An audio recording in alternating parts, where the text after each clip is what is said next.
नमो नमो प्रणाम। नमो रिहंताणं, नमो सिद्धाणं, नमो आयर्याणं, नमो वज्झायाणं, नमो लोये सब्बसाहूणं। येषो पञ्चनमुक्कारो सब्बपापपणासनो, मङ्गलाणं च सव्वेसिं परमं हवै मङ्गलम्। अज्ञानतिमिरन्धानां ज्ञानाञ्जनशलाकया नेत्रम् उन्मीलितं येन तस्मै श्रीगुरवे नमः। परम पूज्य पूज्यपाद कलिकाल सर्वज्ञ हेमचंद्र सुरेश्वर जी महाराजा के द्वारा विरचित शुद्ध हेम शब्दानुशासन नामक व्याकरण ग्रंथ और इसी व्याकरण ग्रंथ से उद्धरित पंडित वर्य शिवलाल जी द्वारा रचित हेम संस्कृत प्रवेशिका प्रथमा, मध्यमा और उत्तमा ऐसे 3 विभागों से विभाजित हेम संस्कृत प्रवेशिका और इसी हेम संस्कृत प्रवेशिका प्रथमा और प्रथमा के द्वितीय प्रकरण और द्वितीय प्रकरण अर्थात कारक प्रकरण। और इस कारक प्रकरण में हम यहाँ पर अभ्यास कर रहे हैं कि तृतीया विभक्ति अर्थात एक एक विभक्ति किसे होती है वो भी पहले देख लेते हैं कि प्रथमा विभक्ति किसे, तब प्रथमा विभक्ति कर्ता को, द्वितीय विभक्ति प्रथमा विभक्ति कर्ता को, द्वितीय विभक्ति कर्म को, तृतीय विभक्ति करण को, चतुर्थी विभक्ति संप्रदान को, पंचमी विभक्ति अपादान को, षष्ठी विभक्ति संबंधक को, सप्तमी विभक्ति अधिकरण को। कर्ता, कर्ता क्या है कि क्रिया करने वाला जो हो, क्रिया को जो करता है उसे क्या कहा जाता है? कर्ता। कर्ता। और कर्ता क्या करता है वो क्या है? कर्म। कर्ता जो कर रहा है उसे क्या कहा जाता है? कर्म। अब तृतीया अर्थात तृतीया विभक्ति अर्थात क्या है? करण। तो करण क्या है कि जिसके द्वारा क्रिया किया जाता है, क्योंकि अभी अभी हम लोग देखे थे कि अब कि करण के रूप किस प्रकार से होते हैं वो वहां तक देखे थे, लेकिन करण क्या है उसके बारे में अब यहां पर समझेंगे। तो सर्वप्रथम कि कर्ता, कर्म, करण, संप्रदान, अपादान ऐसे 7 विभक्ति है, लेकिन अभी तक 3 विभक्ति सीखे हैं, तो तीनों विभक्ति का फिर से एक बार पुनरावर्तन कर लेते हैं। अकारांत पुल्लिंग शब्द के बाल शब्द है, तो बाल शब्द का कर्ता एक वचने बालः, कर्ता द्विवचने बालाः, बालौ, कर्ता बहुवचने बालाः, कर्म एक वचने बालम, कर्म द्विवचने बालौ, कर्म बहुवचने बालान, करण एक वचने बालेन, करण द्विवचने बालाभ्याम, करण बहुवचने बालैहि। देव शब्द है, तो देव शब्द का देव शब्द कर्ता एक वचने देवः, कर्ता द्विवचने देवौ, कर्ता बहुवचने देवाः, कर्म एक वचने देवम, कर्म द्विवचने देवौ, कर्म बहुवचने देवान, करण एक वचने देवेन, करण द्विवचने देवाभ्याम, करण बहुवचने देवैहि।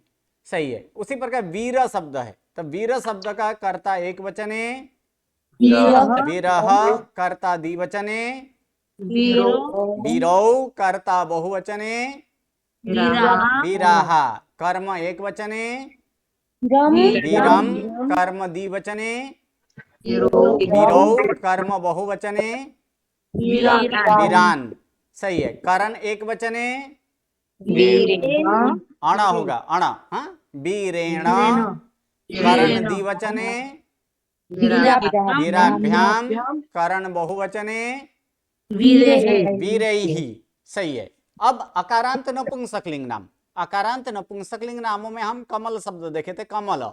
तो कमल शब्द का कर्ता एक वचने, कमलम कर्ता द्विवचने, कमले कर्ता बहुवचने, कमलानि कर्म एक वचने, कमलम कर्म द्विवचने, कमले कर्म बहुवचने, कमलानि करण एक वचने, कमलेन करण द्विवचने,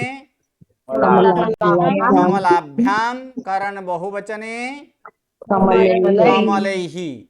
सही है। उसी प्रकार जल शब्द है, जल शब्द का कर्ता एक वचने, जलम कर्ता द्विवचने, जले कर्ता बहुवचने,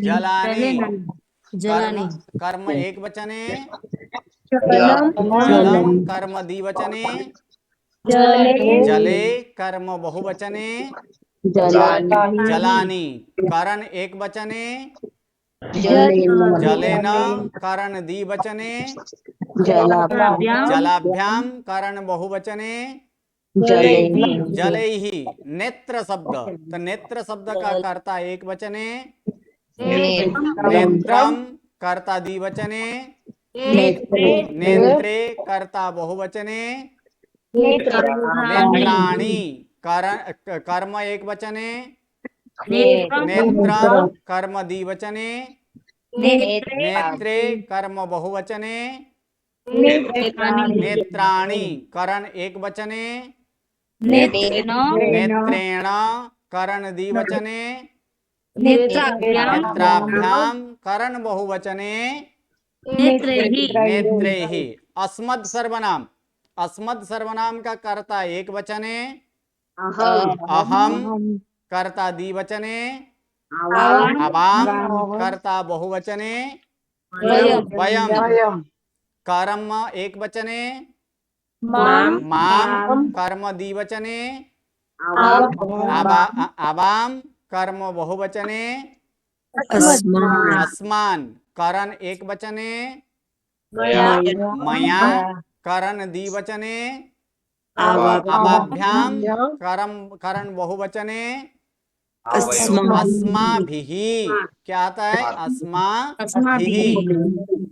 युष्मद् सर्वनाम का, युष्मद् सर्वनाम का कर्ता एक वचने, त्वम कर्ता द्विवचने, वाम कर्ता बहुवचने, यूयम कर्म एक वचने, वाम कर्म द्विवचने, वाम कर्म बहुवचने, युष्मान करण एक वचने, त्वया करण द्विवचने, युवाभ्याम करण बहुवचने, युष्माभिः। ओके। तद, तद सर्वनाम पुल्लिंग, तद सर्वनाम पुल्लिंग में कर्ता एक वचन, सह कर्ता द्विवचने, तौ कर्ता बहुवचने, ते कर्म एक वचने, ताम कर्म द्विवचने, तौ कर्म बहुवचने, तान करण एक वचने, तेन करण द्विवचने, ताभ्याम करण बहुवचने, तैहि। तद सर्वनाम नपुंसकलिंग कर्ता एक वचने, तद कर्ता द्विवचने, ते कर्ता बहुवचने, तानि कर्म एक वचने, तद द्विवचने, ते बहुवचने, तानि करण एक वचने, तेन करण द्विवचने, ताभ्याम करण बहुवचने, तैहि। अब यहां तक देख चुके हैं। अब सारे के सारे एक बार म्यूट लगा लीजिए। अब यहां पर देखेंगे कि कारण क्या है। अब हम देख रहे थे कि तृतीय विभक्ति कारण, लेकिन कारण है क्या? तो सामान्य से कि कारण के लिए यहां पर देखेंगे कि कारण क्या है। तो कारण ये एक कारण है। कारण क्या है? कारण है। किस प्रकार का कारण? तो असाधारण कारण। क्या है? असाधारण कारण। तो असाधारण कारण को ही कारण कहा जाता है। इसके साथ साथ हम देखेंगे कि जिसके द्वारा क्रिया की जाती है, अर्थात जिसके द्वारा क्रिया होती है, उस साधन को क्या कहा जाता है? कारण कहा जाता है। दूसरा नंबर, क्रिया करने के लिए असाधारण कारण, वो क्या बनता है? वो कारण बनता है। अब कारण यहां पर आया कि असाधारण कारण, तो कारण क्या है? कारण कितने हैं? तो सामान्यतः कोई भी कार्य हो, कोई भी कार्यों में अनेक कारण होते हैं, कोई एक कारण नहीं होता है, उसमें बहुत सारे कारण होते हैं। जैसे कि मान लीजिए रोटी बनाना हो, रोटी रूप कार्य है, रोटी बन गया है, तो रोटी बनाने के लिए क्या क्या कारण चाहिए, क्या क्या होना चाहिए जो कि रोटी के लिए उपयोगी है? क्या क्या चाहिए? आटा चाहिए, उसके बाद रोटी बनाने वाला चाहिए, उसके बाद रोटी को सेकने के लिए क्या चाहिए? तवा भी चाहिए, जिससे सेका जाए ऐसे चूल्हा भी चाहिए, चिमटा भी चाहिए, बेलन भी चाहिए, इत्यादि अनेक अनेक अनेक अनेक कारण है। कितने कारण है ऐसे रोटी बनने के लिए? अनेक कारण है। उसी प्रकार दूसरा एक उदाहरण कि घट, घट बनाना, घट का मतलब होता है घड़ा, कुंभ। तो घड़ा बनाने के लिए क्या क्या चाहिए? बोलिए, घड़ा बनाने के लिए क्या क्या चाहिए? मिट्टी का घट बनाना हो तो क्या चाहिए? मिट्टी और पानी। मिट्टी चाहिए। प्रथम नंबर, मिट्टी का घट बनाना हो तो मिट्टी चाहिए, पानी चाहिए, सही है। चक्रा चाहिए, चक्रा चाहिए, चक्रा साथ साथ चाहिए, में डंडी ऐसे चाहिए, घट बनाने वाला ऐसे कुम्हार कुंभार चाहिए। चाहिए, जी कुंभार चाहिए। पहले के जमाने में क्या होता था कि कुम्हार जो है कि जहां से वो घट बनाएंगे, वो मिट्टी लाने के लिए क्या चाहिए? गधा भी चाहिए, जी गधा के ऊपर मिट्टी लाया जाता था। अभी तो गाड़ी हो गए, वो छोड़िए। तो यहाँ पर ऐसे मिट्टी लाने के साधन यानी वो गधा भी चाहिए। फिर और महत्व की चीज और भी बाकी है, क्या चाहिए जिससे घट बनेगा? ऐसे चाक, जिसे बोला जाता है चक्र, ऐसे चाक भी चाहिए, कुम्हार की चाक। उसके साथ ऐसे चाक होने से भी नहीं होता है, क्या करता है? उस चाक को घुमाने के लिए दंड भी चाहिए, एक लकड़ी जो होता है जिसे दंड बोला जाता है, ऐसे दंड भी चाहिए। साथ साथ में ये सारे हों, अगर कुम्हार की मन ना हो बनाने का तो फिर वो घट बनेगा? नहीं बनेगा। तो साथ में क्या चाहिए? घट बनाने के लिए उसका मन भी होना चाहिए, मन भी चाहिए। यानी ऐसे तो अनेकों कारण होते हैं। कोई भी कार्य के पीछे कितने कारण? कोई एक कारण से कभी भी कार्य की संपन्न नहीं होता है। ऐसे कोई भी कार्य हो, उनके पीछे अनेकों कारण होता है। और उस अनेक कारण में से यहां पर इस कारण को दो विभाग से विभाजित कर दिए। अनेक कारण होते हैं, लेकिन उन कारणों को दो विभाग से विभाजित किया गया है। एक कारण को बोला जाता है उपादान कारण, और दूसरा कारण जो है वो उसे क्या कहा जाता है? निमित्त कारण। एक उपादान कारण है और दूसरा निमित्त कारण है। ममता बहन म्यूट कर लीजिए अगर बैकग्राउंड आवे तो यहां पर जो है कि उपादान कारण क्या है और निमित्त कारण क्या है। ऐसे तो बहुत सारे कारण देखें, यहां पर जो है यहां पर घट के उदाहरण दिया गया है, तो हम घट के प्रमाण से जाएंगे। तो इसमें जो है कि जो कारण कार्य रूप में परिणत हो जाएं, यानी वो कार्य स्वरूप में बन जाएं, ऐसे कारण को उपादान कारण कहा जाता है। फिर से रिपीट करता हूं, जो कारण खुद कार्य रूप में परिवर्तित हो जाएं या तो परिणत हो जाएं, ऐसे कारण को उपादान कारण कहा जाता है। और बाकी सारे जो उपादान को छोड़कर बाकी सारे कारणों को क्या कहा जाता है? निमित्त कारण। अर्थात जो कारण कार्य संपन्न होने के बाद वो कार्य से अलग हो जाएं, ऐसे कारणों को क्या कहा जाता है? निमित्त कारण बोला जाता है। तो यहां पर देखेंगे कि जो एक घट बनाना था, तो घट बनाने के लिए इतने सारे कारणों में कौन सा कारण जो है कि जो वो कार्य रूप में परिणत हो गया, कौन सा कारण था? गुरुजी मिट्टी। मिट्टी, सही है। मिट्टी खुद क्या बन गया? मिट्टी एक कारण था और मिट्टी का ही क्या बन गया? घट बन गया। तो मिट्टी का घट बन गया, अर्थात मिट्टी क्या बनेगा? कौन सा कारण बनेगा? उपादान। उपादान कारण, यानी जो कारण कार्य रूप में परिणत हो जाए। यहां पर मिट्टी रूप कारण था और वही मिट्टी रूप कारण कार्य स्वरूप ऐसे घट रूप कार्य में परिणत हो गया, इसीलिए ऐसे कारण को क्या कहा जाता है? उपादान कारण। और ऐसे उपादान कारण ये कारण नहीं बनता है, उपादान कारण जो है वो कारण नहीं बनता है। अब दूसरा जो है कि जो कारण कार्य संपन्न होने के बाद कार्य से वो अलग हो जाए। अब देखिए दंडा, वो क्या है? जो दंड है, ये दंड क्या घट के साथ ही रहता है? क्या दंड घट बन जाता है? नहीं बनता। नहीं बनता है। कुम्हार खुद घट बन जाता है? नहीं नहीं बनता है। नहीं। कुम्हार के जो चाक है वो घट बन जाता है? नहीं नहीं बनता है। तो ये कुम्हार का जो मन है, क्या वो मन घट बन जाता है?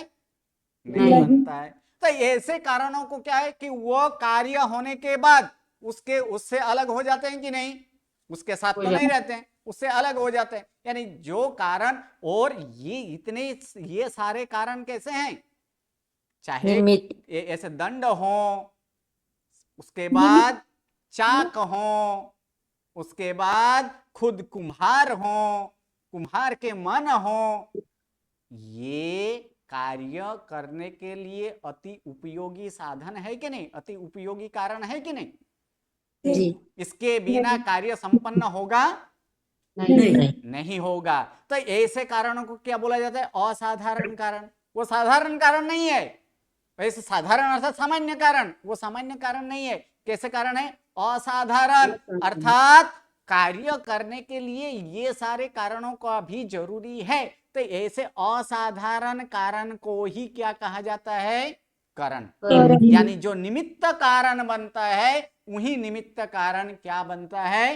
कारण स्वरूप में बन जाता है। तो ऐसे ही इसे ही कारण का, इसलिए यहां पर व्याख्या क्या दिया गया है? क्रिया करने के लिए असाधारण कारण को ही क्या कहा जाता है? कारण। और असाधारण कारण अर्थात क्या? निमित्त कारण। जो निमित्त कारण है वो क्या है? असाधारण कारण है। तो ऐसे असाधारण कारण को ही क्या कहा जाता है? असाधारण कारण को ही कारण कहा जाता है। और कारण का अर्थ क्या होता है? जैसे कर्ता, तो उसमें क्या बोलते हैं हिंदी में? कर्ता ने कर्म को कारण से या तो द्वारा, क्या बोला है? कारण द्वारा या तो कारण से। अब देखिए, क्रिया करने के लिए अति उपयोगी साधन, जैसे कि मैं यहां पर बोलूं कि छात्र कलम द्वारा पत्र लिखता है। छात्र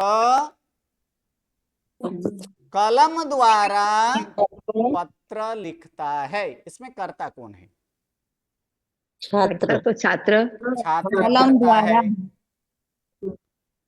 क्योंकि क्रिया करने वाला जो है उसे क्या कहा जाता है? कर्ता। तो ये लिखने की क्रिया कौन कर रहा है? छात्र। छात्र। अतः छात्र क्या बनेगा? करता। कर्ता। अब कर्म क्या है इसमें?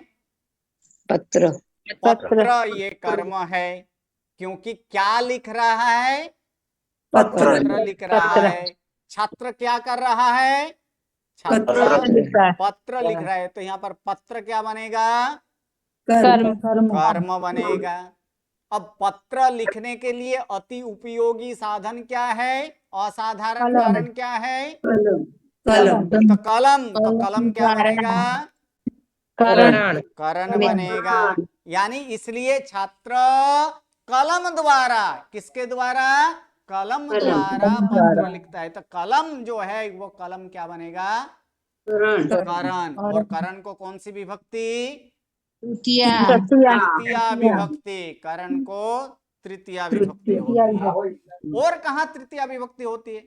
सिर्फ एक ही जगह पे कि नहीं, साथ के अर्थ में, अर्थात साथ में, अर्थात संस्कृत में साथ को क्या कहा जाता है? सह।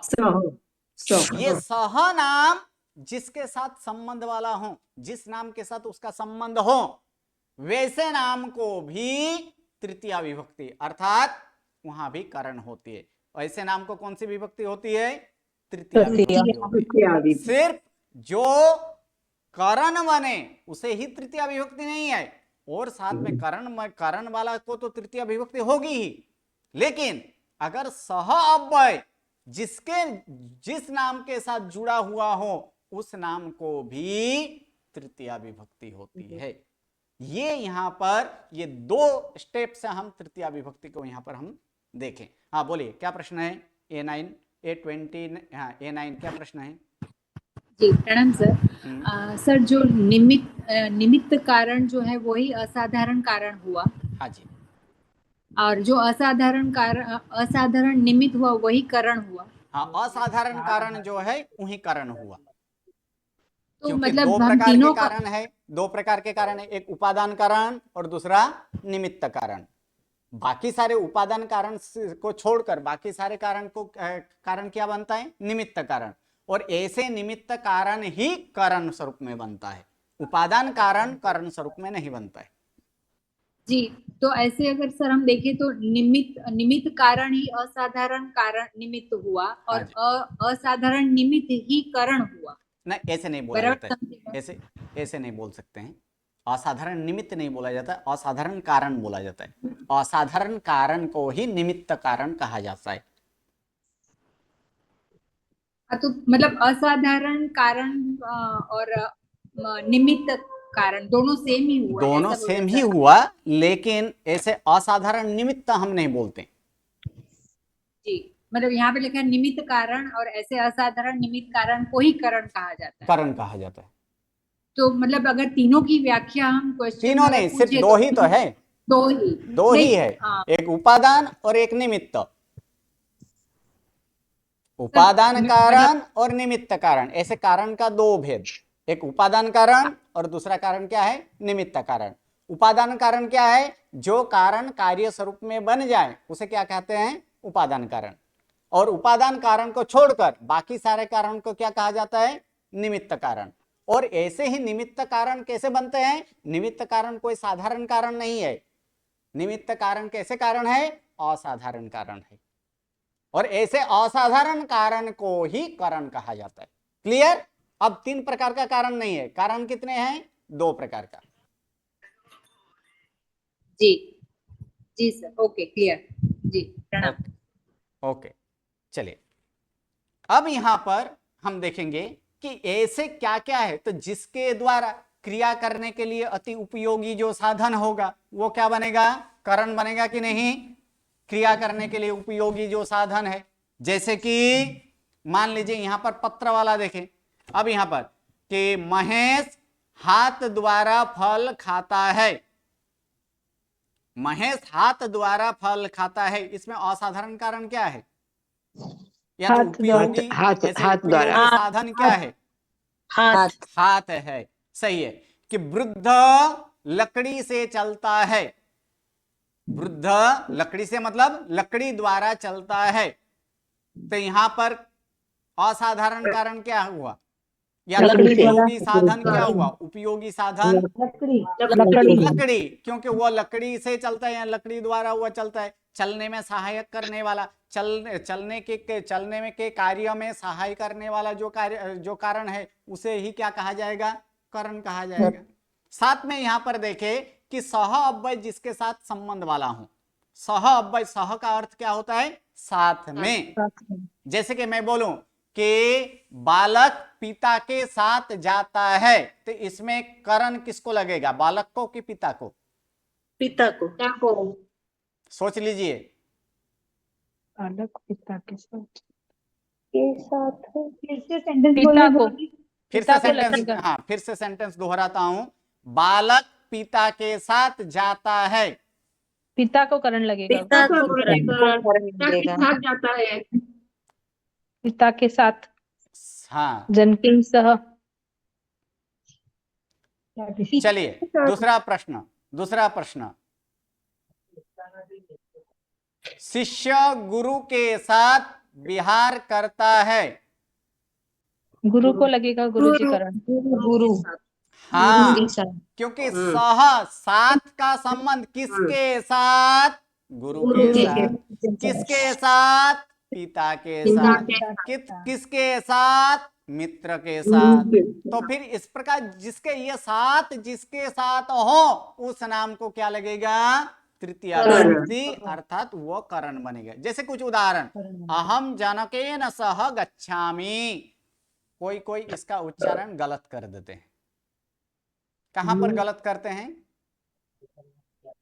जनकेन। हाँ, यही गलत है। जनकेन नहीं है। जनकेन अगर होता तो फिर क्या होता? जनकेन। हम अगर बोलते ना कि जनकेन, तब क्या होता है? तो नौ के नीचे हलन, नौ के नीचे हलन। दूसरी जगह जनकेन तो ये तो है नहीं। नहीं है, जनकेन। हाँ, क्या आएगा? दोनों संपूर्ण है तो संपूर्ण उच्चारण करना है हमें। देखिए, ऐसे सामान्य ऐसे छोटे अगर हम ध्यान नहीं रखेंगे ना, तो कर्म बंध हमेशा अनवरत होते ही रहता है। क्योंकि नानम्मी में भी आपको क्या कहा गया है? नानम्मी सूत्रार्थ कर लिए ना। नानम्मी में ज्ञानाचार में क्या क्या बोला गया है? ज्ञानाचार में क्या आता है? काले विणे बहुमाणे उहाणे तहाने न होते। हाँ, बोलिए। व्यंजन अथ तदुभये है कि नहीं? व्यंजन अथ तदुभये, तो व्यंजन का अर्थ क्या है? अक्षर व्यंजन। तो अक्षर का उच्चारण भी शुद्ध करना है कि नहीं? जी। अगर शुद्ध नहीं करेंगे तो ज्ञानावर्णीय कर्म उसमें भी बंधाएगा कि नहीं? बंधाएगा ना। इसीलिए मैं ऐसे बारंबार टोकता हूं। क्यों? क्योंकि उच्चारण स्पष्ट होना चाहिए और अशुद्ध नहीं। अशुद्ध इसका करेंगे तो इसका कुछ अर्थ नहीं निकलेगा। जन के न कोई अर्थ ही नहीं होता है। क्योंकि मूल शब्द क्या है? जन क शब्द है। क्या है? जन क। जन का शब्द तो है ही नहीं। तो जन क यानी पिता होता है। इसलिए क्या बोलना है इसे? जनकेन सह। उसी प्रकार आगे आएगा कि देवेन, मित्रेण। जहां हो वहां उच्चारण थोड़ा टाइम लगेगा। हाँ, कौन है? A75 म्यूट कर लीजिए, आपका बैकग्राउंड आ रहा है। तो क्या है कि हाँ, हो चुका है शायद संस्कार, क्योंकि वो संस्कार आ चुका होगा। लेकिन ऐसे असभ्य संस्कार को ही दूर करना है, ऐसे सुसंस्कार को लाना है। अर्थात ये अगर बारंबार आदत हो गया तो उस आदत को छोड़ाना होगा। अभी देखिए, इस प्रकार से आप धीरे धीरे एक अर्थ इस प्रकार से अगर आप पढ़ते जाएंगे ना, तो सूत्र शुद्धि के लिए आपको ज्यादा समय नहीं लगेगा। बाकी अशुद्ध पढ़ते जाएं तो यहां तो अशुद्ध तो होगा ही, लेकिन जो गणधर रचित सूत्र हो, प्रभु मुख से जो आया हुआ सूत्र हो, उसका भी उच्चारण हम कैसे करने लगेंगे फिर बाद में? अशुद्ध। और अशुद्ध उच्चारण से कर्म का तो बंध तो होता ही है। क्या होगा? किस प्रकार का कर्म का बंध होगा? शुभ के अशुभ? और अशुभ कर्म का फल अशुभ कर्म का फल अशुभ। यानी जिस कारण से हमें स्वाध्याय आदि करना है, किसके लिए? ज्ञानावर्णीय कर्म के क्षयोपशम के लिए ना, या तो क्षय के लिए। और इससे ही अशुभ अगर करेंगे, अशुद्ध करेंगे, तो फिर और क्या होगा? कर्म बंद हो जाएगा, ज्ञानावर्णीय कर्म का और बंद होगा। तो जो क्षयोपशम जो होना चाहिए था, उसके बदले तो वो तो उल्टा हो गया। इस प्रकार से नहीं करना चाहिए। ठीक है, चलिए। अहम जनकेन सह गच्छामि, तो इसमें क्या होगा? मैं पिता के साथ जाता हूं। किसके साथ है? पिता। तो पिता को कौन सी विभक्ति लगी? तृतीया विभक्ति। नृपः प्रधानाभ्याम सह चलति। नृपः प्रधानाभ्याम सह चलति। नृपः केभ्यं सह चलति, काभ्यं सह, प्रधानाभ्याम।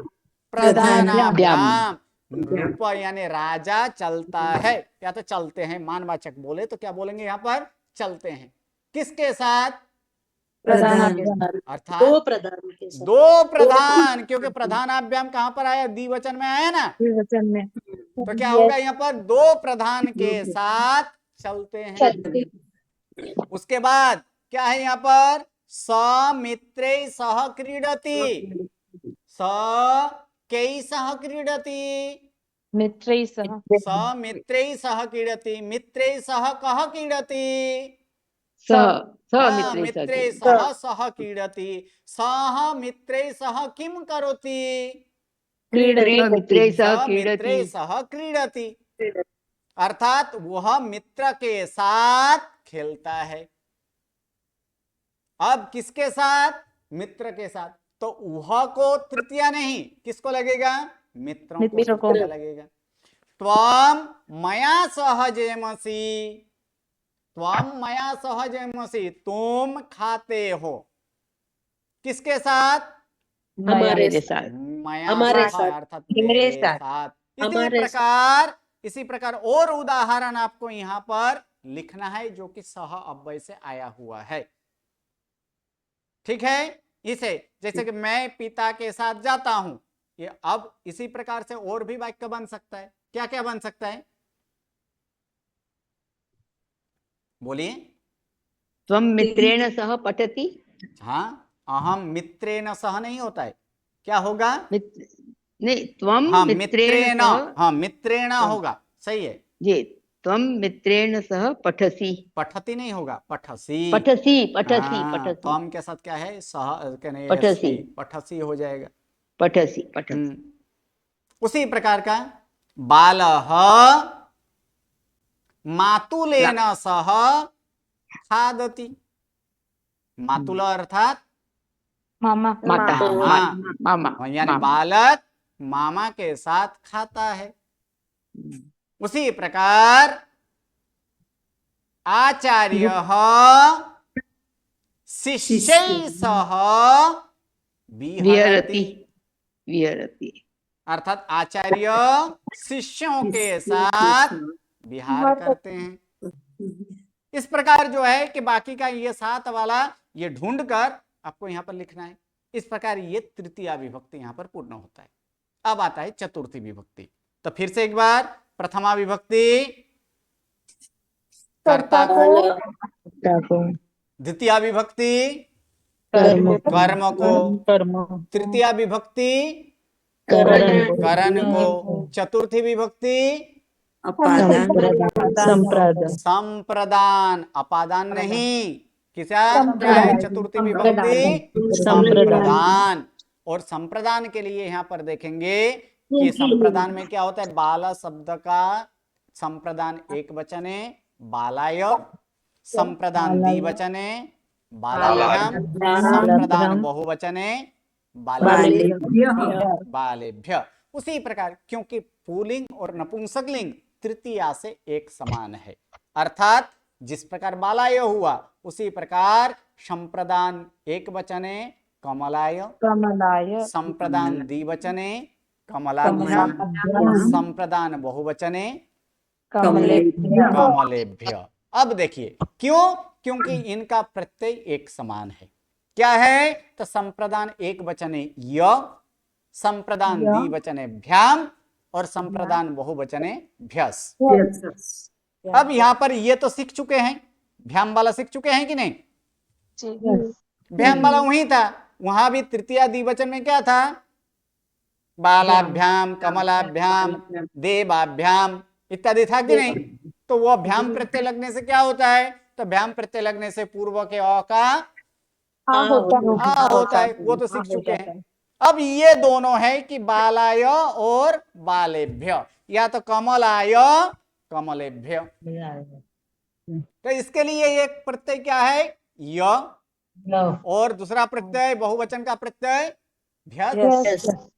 अब एक सामान्य नियम है, अगर चतुर्थी विभक्ति का य प्रत्यय हो और य के पहले अगर अ हो तो अ का आ हो जाता है।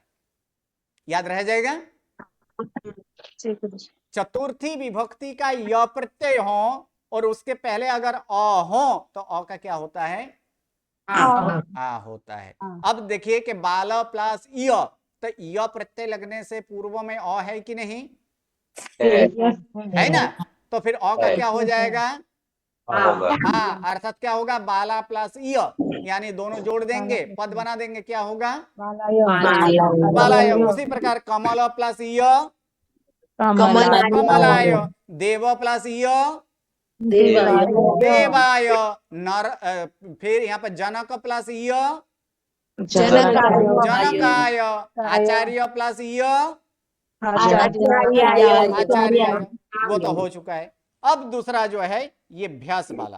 तो भ्यास वाला में एक नियम ये है कि भ से प्रारंभ होने वाले बहुवचन के प्रत्यय होना चाहिए।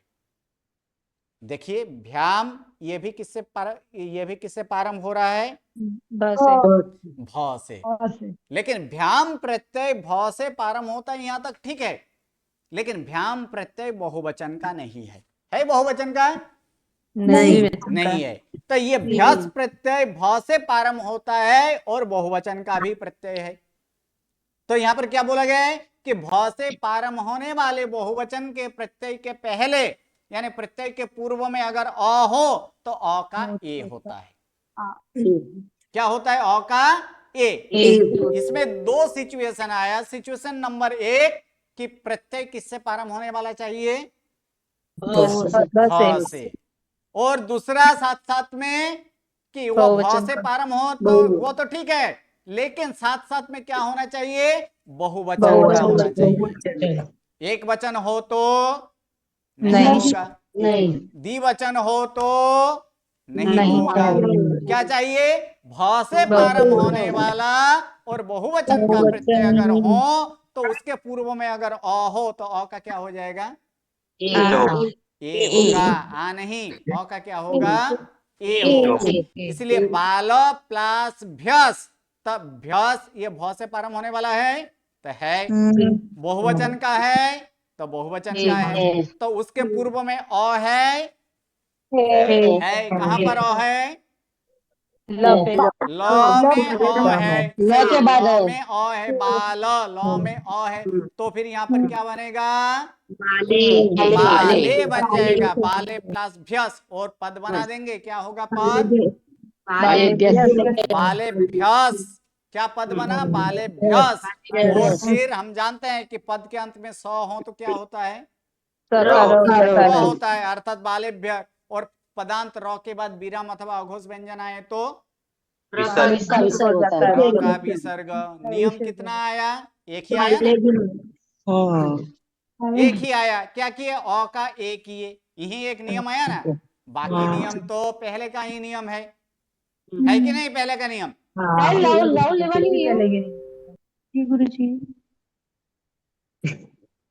किसका आवाज चालू है बातें करने की।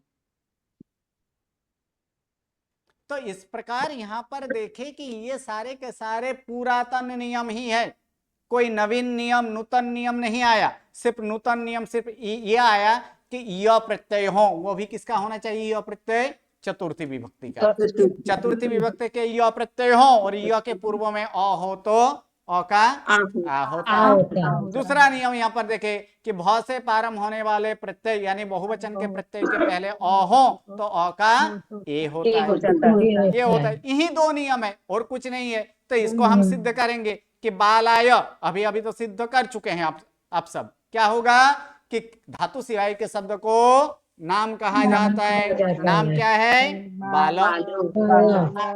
दूसरा, विभक्ति के प्रत्यय नाम को अनेक अर्थ में लगते हैं, बाल। तीसरा, अब यहाँ पर कौन सी विभक्ति है, ये य प्रत्यय किस विभक्ति है, चतुर्थी विभक्ति संप्रदान को होती है। विभक्ति संप्रदान को होती म्यूट कर है। लीजिए, म्यूट कर लीजिए, सबके सब म्यूट कर लीजिए। एक साथ बोलेंगे तो फिर किसी को सुनाई नहीं देगा, सबको डिस्टर्ब होगा। म्यूट कर लीजिए। कि ये चतुर्थी हम सीख रहे हैं तो क्या होगा कि चतुर्थी विभक्ति संप्रदान को होती है। तो चतुर्थी विभक्ति संप्रदान को होती है, संप्रदान एक वचन का सिद्ध करना है, अर्थात बाल प्लस य। य।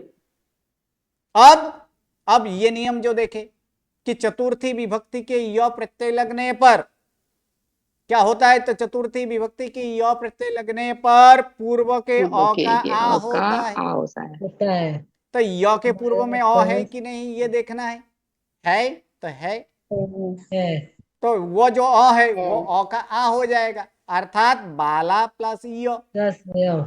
और स आदि प्रत्यय जिसे लगे हो उसे पद कहते हैं। बालाय पद बन चुका है, हमें सिद्ध करना था बालाय, इस प्रकार यहाँ बालाय हो चुका है। उसी प्रकार कमलाय सेम टू सेम है, इसी प्रकार करेंगे तो कमलाय कैसे, तो धातु सिवाय के शब्द को नाम कहा जाता है कमल। विभक्ति के प्रत्यय नाम को अनेक अर्थ में लगते हैं कमल। चतुर्थी विभक्ति संप्रदान को होती है कमल प्लस य। और फिर चतुर्थी विभक्ति के य प्रत्यय लगने पर पूर्व के अ का आ होता है, यानी कमला प्लस य। और स आदि विभक्ति के प्रत्यय जिसे लगे हो उसे पद कहते हैं कमलाय। उसी प्रकार आप सिद्ध कर सकते हैं आचार्याय, सिद्ध कर पाएंगे कि नहीं, कर लेंगे। हो जाएगा ना सिद्ध। जी गुरुजी, जी गुरुजी। उसी प्रकार पर्णाय सिद्ध होगा कि नहीं, हो जाएगा। हो जाएगा। मोदकाय हो जाएगा। हो जाएगा। सुखाय हो जाएगा। हो जाएगा। श्रमणाय समणाय हो जाएगा। अब यहाँ पर देखेंगे भ्याम, तो भ्याम हम तृतीया में भी सीख चुके हैं, तृतीया विभक्ति के भ्याम प्रत्यय लगता था कि नहीं, लगता था। और भ्याम प्रत्यय के पहले अ हो तो अ का क्या होता है, आ होता है। ये वही सारे नियम है, सिर्फ एक नियम बदलना है। वहां पर क्या लिखते थे, तीसरे नियम पर तृतीया विभक्ति करण को होती है, वहां पर लिखा गया था। लेकिन यहाँ पर हम क्या लिखेंगे, चतुर्थी विभक्ति संप्रदान को होती है, और कोई फेरफार नहीं है। तो क्या है, तो धातु सिवाय के शब्द को नाम कहा जाता है बाल। दूसरा विभक्ति के प्रत्यय नाम को अनेक अर्थ में लगते हैं बाल। नाम के अनेक अर्थ में लगते हैं। तीसरा नंबर नियम यहाँ पर बदलेगा, चतुर्थी विभक्ति संप्रदान को होती है बाल प्लस भ्याम, बाल प्लस भ्याम प्रत्यय। उसके बाद के भ्याम प्रत्यय लगने पर पहले का अ का आ होता है, यानी बाला प्लस भ्याम। और स आदि विभक्ति के प्रत्यय जिसे लगे हो उसे पद कहते हैं बालाभ्याम। ये हमें सिद्ध करना था बालाभ्याम, तो यहाँ पर सिद्ध हो चुका है बालाभ्याम। अब उसी प्रकार पुत्राभ्याम सिद्ध कर पाएंगे कि नहीं, कर लेंगे। ओके। कमलाभ्याम, जीनाभ्याम, पुष्पाभ्याम, देवाभ्याम, शरीराभ्याम। अब आता है उसके बाद चंद्राभ्याम, नेत्राभ्याम, सब एक समान है। अब आता है भ्यास प्रत्यय। भ्यास प्रत्यय बहुवचन का प्रत्यय क्या है, भ्यास प्रत्यय। तो भ्यास प्रत्यय लगने से क्या होगा, यहाँ पर बालेभ्य हो चुका है। क्यों, तो ये हमें यहाँ पर देखना है।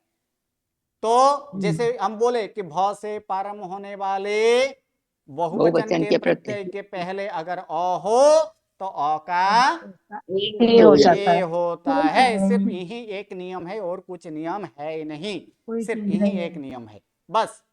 तो वही यहाँ पर है, अभी अभी देख लिए कि भ्यास प्रत्यय किसका है, बहुवचन का है, साथ साथ में भ से भी प्रारंभ होने वाला है, तो वही है। तो उसके पूर्व में अ है कि नहीं है, क्योंकि अभी सारे के सारे नाम किस प्रकार के नाम का सिद्ध कर रहे हैं हम लोग, अकारांत। अकारांत बोल रहे हैं ना, अकारांत का मतलब जिसके अंत में अ हो। तो यही नियम में बोला गया है कि भ्यास के पहले अ है कि नहीं, तो है, क्योंकि शब्द के नाम के अंत में अ वाले का ही हम लोग सिद्ध करते हैं, इसीलिए अ का क्या होगा, ये हो जाएगा। तो चलिए यहाँ बालेभ्य सिद्ध करेंगे कि धातु सिवाय के शब्द को नाम कहा जाता है बाल। विभक्ति के प्रत्यय नाम को अनेक अर्थ में लगते हैं बाल। चतुर्थी विभक्ति संप्रदान को होती है बाल प्लस भ्यास। अब उन्हीं नियम कि भ से प्रारंभ होने वाले बहुवचन के प्रत्यय के पहले, या तो भ से प्रारंभ होने वाले बहुवचन के प्रत्यय लगने पर पूर्व के अ का ए होता है, अर्थात औ था ए हो गया, यानी बाले प्लस भ्यस। बाले प्लस भ्यस।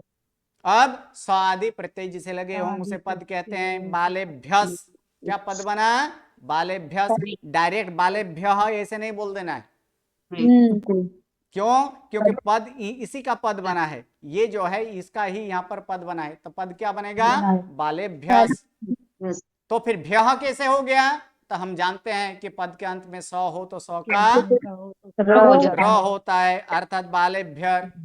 और पद के अंत में रहे र के बाद विराम अथवा अघोष व्यंजन हो तो र का विसर्ग होता है, अर्थात क्या हुआ यहाँ पर?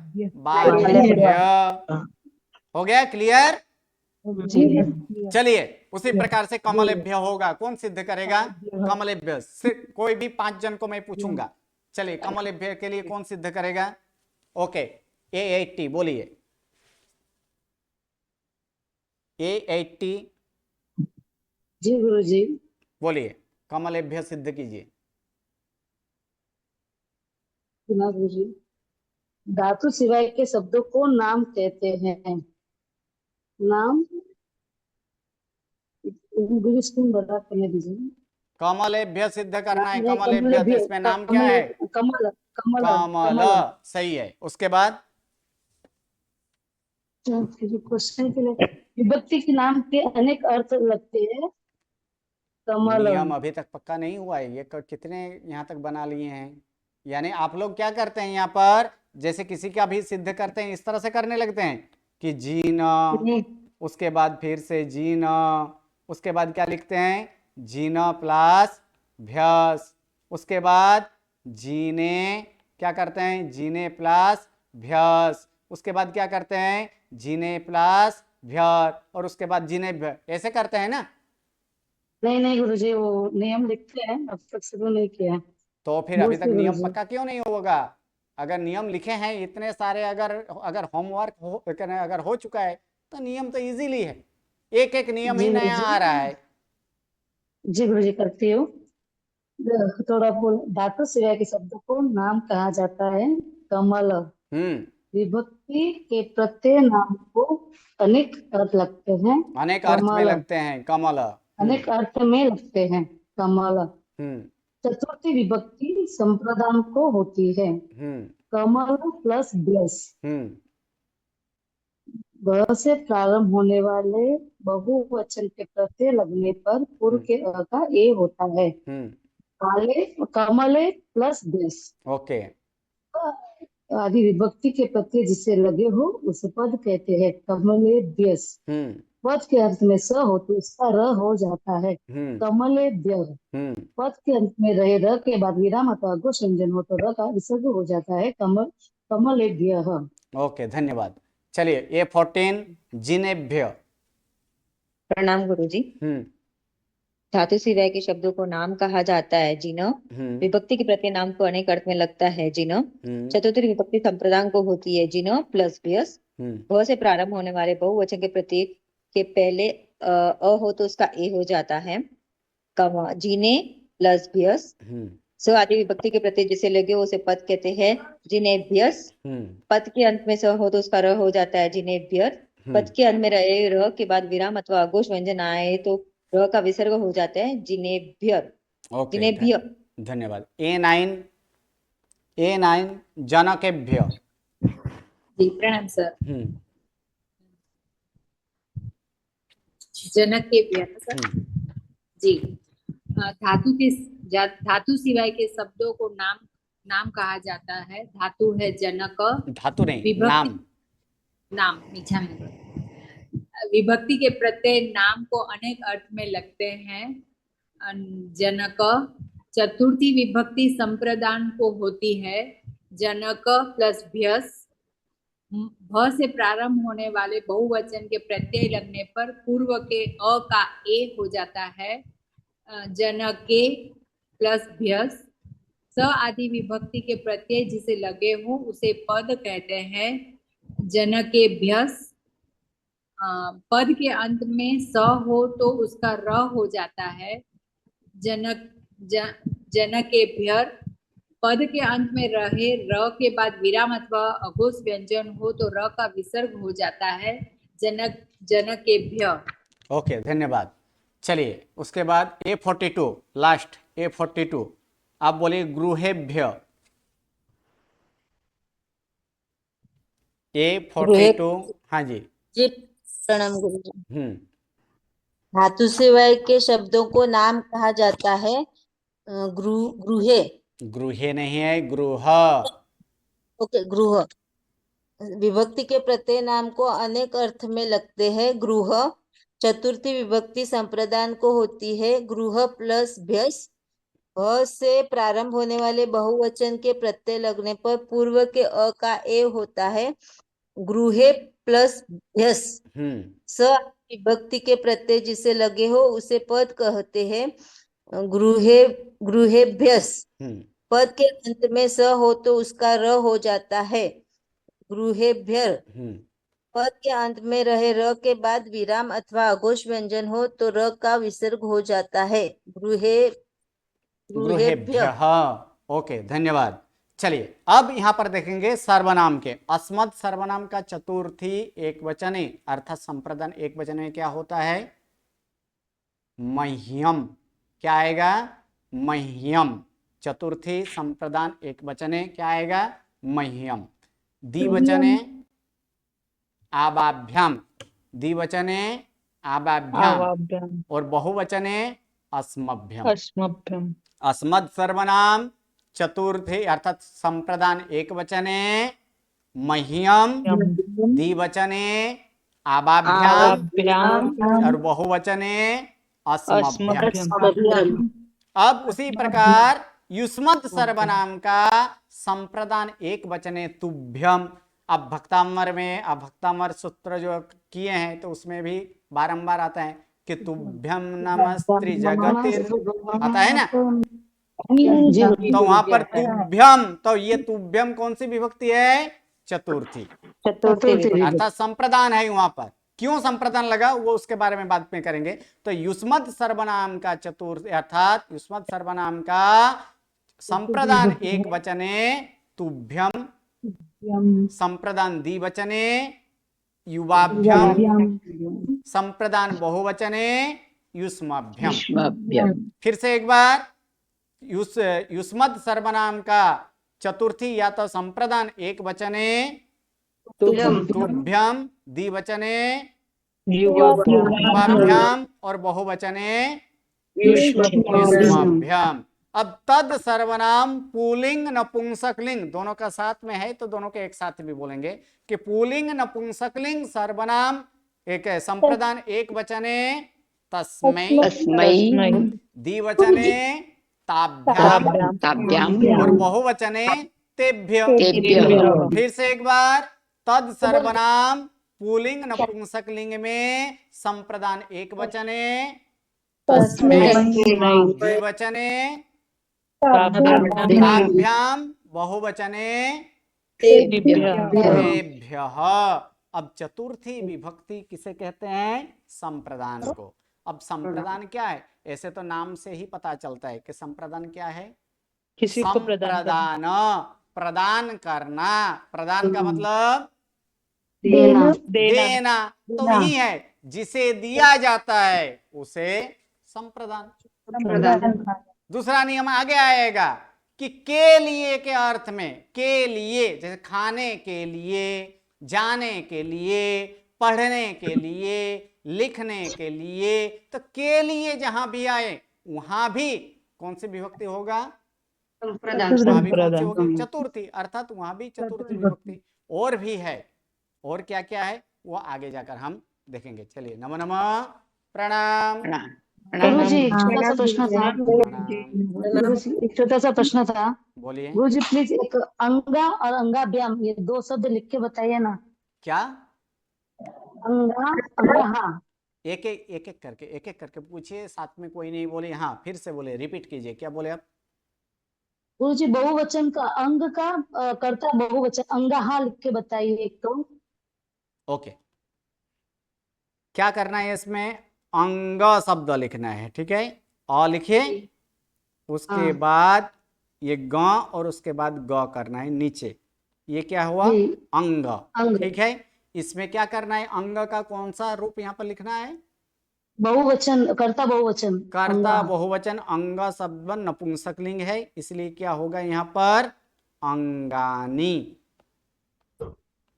अच्छा ठीक है, जी। और अंगा व्याम से बस अंगा लिख के फिर अंग व्याम। उसके बाद भ्याम लिखना है। अंग तो लिखे ही थे कि नहीं? जी। अंग और उसके बाद क्या करेंगे? यहाँ पर भ्याम कर देंगे और आगे गुरुजी आ लिखना है। अंगाभ्याम हाँ करना है तो आ लिखना है, अंगाभ्याम। गुरुजी लिख रही थी तो ये आखिरी मात्रा देख के मुझे अजीब लग रहा था। मैं घर वक्त लिख रही हूँ, क्या कर रही हूँ, तो मैं कब पूछ लेती हूँ। हाँ जी जी, धन्यवाद। जी मतलब गुरुजी इसका कर रही थी ना, तो मुझे ये आखिरी मात्रा लगाई तो मुझे थोड़ा अजीब लगा कि ऐसा बनेगा क्या, सब थोड़ा डाउट में आ गया था तो इसके लिए। अंग जी शब्द अ धन्यवाद। है कि नहीं? अंत में अंग। हाँ ये तो लिखा था। क्या यहाँ पर क्या जी बोले थे? अंग अंत में अ है और भ्याम प्रत्यय के पूर्व में अ हो तो अ का क्या होता है? हाँ होता है। नहीं आ गुरुजी होता है। अंग के साथ आखिरी मात्रा, गा के लिए आखिरी मात्रा कैसे लगाना, वो मैं थोड़ी कंफ्यूज थी तो कि इसमें मतलब आ घर ऐसे के बड़ा नीचे आ लगाओ ही लगा तो। देना, ऐसा अंगाभ्याम जी हो जाएगा। समझ आया। हम्म। जी गुरुजी धन्यवाद। ओके, चलिए, नमो नमः, प्रणाम।